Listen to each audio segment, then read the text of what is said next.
தவக்காலம் 5ஆம் வாரம் வெள்ளிக்கிழமை.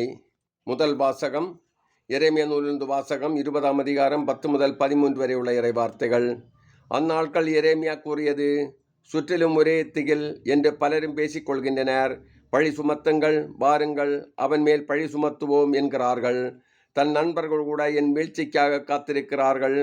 ஒருவேளை அவன் மயங்கி விடுவான், நாம் அவன் மேல் வெற்றி கொண்டு அவனை பழிதீர்த்து கொள்ளலாம் என்கிறார்கள். ஆனால் ஆண்டவர் வலிமை வாய்ந்த வீரரைப் போல என்னோடு இருக்கின்றார். எனவே என்னை துன்புறுத்துவோர் இடறி விழுவர்.